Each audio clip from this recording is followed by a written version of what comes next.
And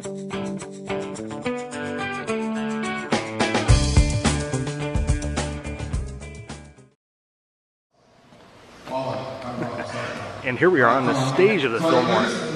Check that out. Yes, sir. After reading your pitch, I figured you wanted to suggest how Chris Rogan taught you to be successful in real estate. Well, kind of what I wanted to do.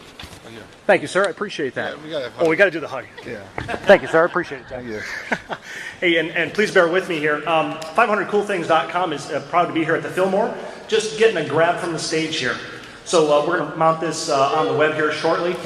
This is Todd with 500 Cool Things. Thanks for checking in. I have a presentation to make. Hey, so in all seriousness, what's that, Jeff? In real time, that's right. So in all seriousness, Chris Brogan, well actually I should start off from the beginning, shouldn't I? My name's Todd, I'm the Vice President of Operations for Professional One Real Estate.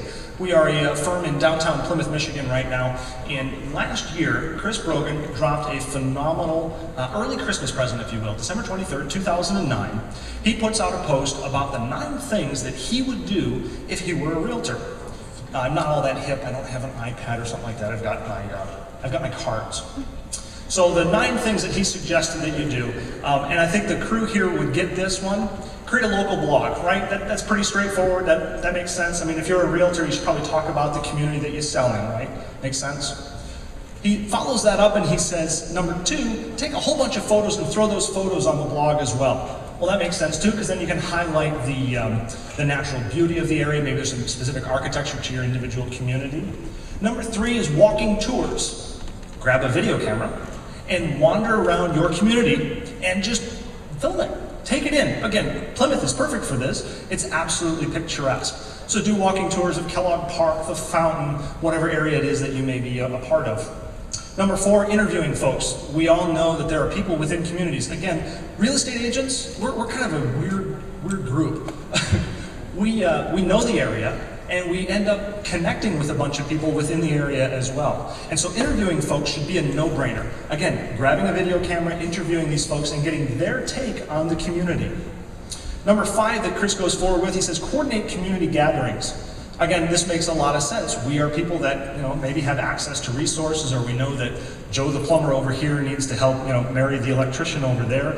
We're very good at connecting people. So community gatherings made a lot of sense. Number 6 that he goes on to say is assisting local and niche communities. I don't know if you knew this, but Daisy, the manufacturer of Red Ryder BB guns, the ones with the compass and the stock, they had a headquarters in downtown Plymouth. And maybe there are some hobbyists in Plymouth or the southeastern Michigan area who are very interested in Daisy and Red Ryder BB guns for that matter. As a realtor, you could identify those people throughout your day-to-day operations and bring them together. Again, assisting local and niche communities in organizing, right? Number 8, I like this one a lot. It's finding the locals in your area, getting them on Twitter. Now, I know that sounds, again, kind of simple, but the real neat part here is to not only get them on Twitter and show them how to effectively utilize Twitter, but then create a list on your own Twitter account so that people can find all the tweeters on Twitter in Plymouth. So it's one way to very easily identify who's on Twitter, who's on Facebook potentially, and say, here they are. These are the folks that are within Plymouth.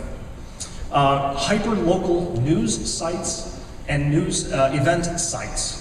So Plymouth has festivals going on darn near every weekend, it seems. They take up Main Street. Boy, how cool would it be to coordinate with the local Chamber of Commerce, the Downtown Development Association, and work with them to promote across the internet all of the different events that happen on a regular basis. Again, you as a realtor who is technologically empowered, let's say, it'd be very easy for you to walk in, give some pointers, and make the correct connections if a really whiz-bang site needs to be built, for example. And finally, the one that I really like is highlighting local businesses. I came out on the stage with a video camera, right? Still holding it. And we have started a site called 500coolthings.com. We were using that to profile area businesses. I think the Fillmore kind of fits that genre as well. It's a local destination spot. And the idea with highlighting local businesses really is that simple. Small and medium-sized business owners right now may have problems getting online themselves or don't see the value behind it, yet giving them the ability to be online and create that massive digital footprint, or at least begin to create that massive digital footprint, is awesome. Again, as a real estate agent, we kind of get hammered, right? You know, the housing industry, and it's our fault, and somehow or another we did something along those lines to create this. This is one way for us to look at the strengths that we have, the gifts that we have, and connect those folks together. So it's not just about me, it's not just about real estate, it's about the community that I live in. I like to say that real estate agents are data miners and data prospectors. Al Gore invented the internet. I think I heard that a little earlier today. And when the internet hit real estate, all the information went nuts. Now, if you're not familiar, how it used to be done is real estate listing agents would hold their listing information right here, right close to the vest. And so you had to go through a real estate agent to find out information about homes that were for sale. Well, now with the internet, anybody with an internet connection has that information, but good Lord, there's a lot of it out there, and a lot of it that really isn't good. So as a data miner and prospector, my aim for my clients, and other real estate agents I would suggest do the same, is you become that trusted advisor. Hey, there's good information over here, and I'll help you analyze it when we find it, okay? And that's what I aim for when working with clients as well. So at Professional One, we are convinced that this is the future of real estate, the direction that real estate needs to go, the utilization of social media, that is. So Chris had a list of 9 excellent items. I would simply expand on the use of video just a little bit further. The ability to profile businesses is extraordinary. It gets people to come onto the website, for example, but it also exposes local businesses to a wider range. I highlighted a computer software company in Canton, just around the corner from our office, and they reported to me that the hits on their website went through the roof, and the phone rang within about 24 hours of our profile happening. You know, that's just extraordinary, and it was not something that they had anticipated or expected. So it was a great value add, if you will, to the community.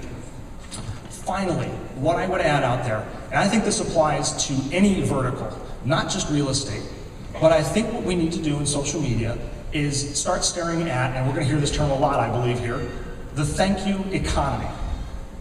Now let me repeat this one again, the thank you economy. If you're not doing something for someone to say thank you to you, really what kind of value are you adding to the conversation, whatever the conversation may be? So there's a gentleman on Twitter in the real estate realm, Tech Savvy Agent is his handle, Mr. Chris Smith, and he has a phenomenal phrase. It is aggregate, filter, rinse, and repeat for your tribe. Find the good information, filter it down to the good stuff, and repeat that process. So with that, I would like to thank you for your time, and I need to practice just a little bit of what I have talked about here. Wherever Mr. Chris Brogan is, consider this a one-man standing ovation. Thank you very much for giving us 9 points of what you would do to generate more business as a real estate agent. I'm Todd Waller with Professional One. Thank you.